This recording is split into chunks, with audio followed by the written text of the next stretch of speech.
Hello, my friend. This is Clyde. Put your trust in God. Proverbs 3 verses 5 and 6 says, "Trust in the Lord with all your heart and lean not on your own understanding. In all your ways submit to him and he will make your paths straight." Today we're talking about the business of trusting God. For some of us, that is not easy because we have learned to rely on our own intellect and ability. To trust God is to admit that you can't fix things or you're not able to do what you thought you could do. There was a time that Adam and Eve did not have a problem trusting God, but one day all of that changed. It was the day that another voice entered their space, turned up uninvited, and all he did was raised questions. On this day, the imposter turned up and he had an audience of one. When you entertain other voices, you know you're heading down a slippery slope because then you are looking at alternatives. The devil did not tell Eve that she should go ahead and eat the fruit from the tree. Rather, this cunning, crafty, conniving creature planted doubt in her head, and with doubt comes curiosity, and with curiosity comes calamity. If you entertain alternatives, you are diminishing your understanding of God and his power. You cannot play with fire and believe that you won't get burned. To trust God is to admit that you are unable to do what is required. You don't know what the future holds. You do not have power over all your circumstances. That is why the writer says, "Lean not to your own understanding."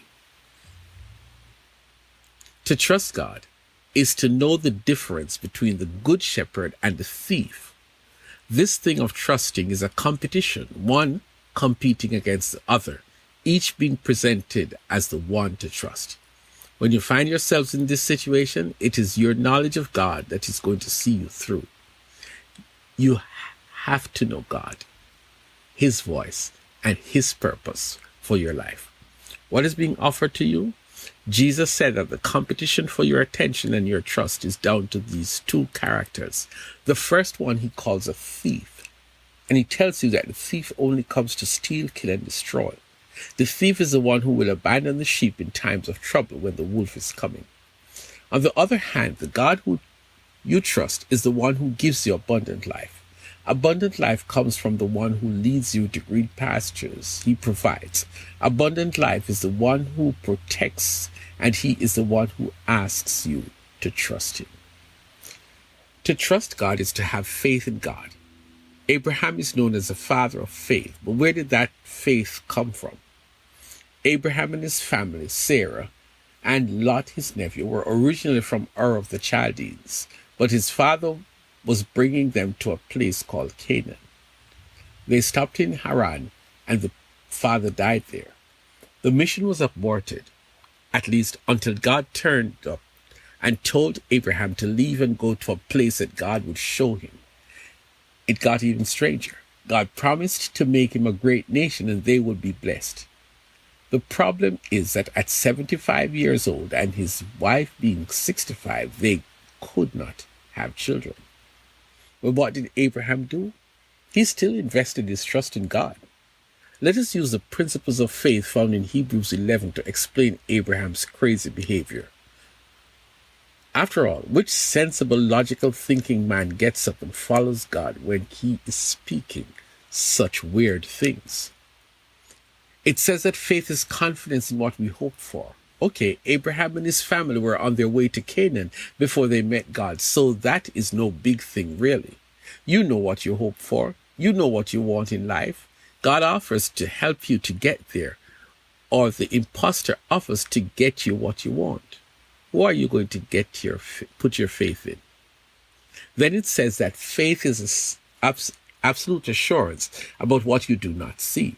How can I put my confidence in what God is saying to me when he has not shown me one thing to make me believe that he is going to do what he says? And yet Abraham bought into what God was promising. The part that seals that deal for Abraham is in Hebrews 11 verse 6. Without faith, it is impossible to please God because anyone who comes to God must believe that he exists and must believe that he is not a fabrication. God is not some mythical creature born out of the imagination of some human intellect, and that God rewards them that diligently seek him. Abraham passed the test. Abraham was able to trust God when he told him to follow him. Abraham knew the biology of his and his wife's body, and that it was not likely that they would have children, but Abraham took God for his word. Abraham did not have any history to go by. Abraham simply trusted in God. Finally, in John 16 and verse 33, we hear Jesus telling us to trust him. Yes, I can trust you when things are looking good. I can trust you when things are lining up in my favor. But Jesus, you say that you can take us to a place where we have to remove all the artificial features of our lives and ask us to trust you in bad times. I have told you these things so that in me you may have peace. In this world you will have trouble, but take heart. Trust me totally. I have overcome the world. Translate that to mean that as followers of Christ, we will experience hatred and violence, persecution, loss of property. People are going to hate us. People are going to persecute us. We may have to live through some famine experiences. You may lose your earthly possessions. You may have a season when you are burying one relative after the other in quick succession.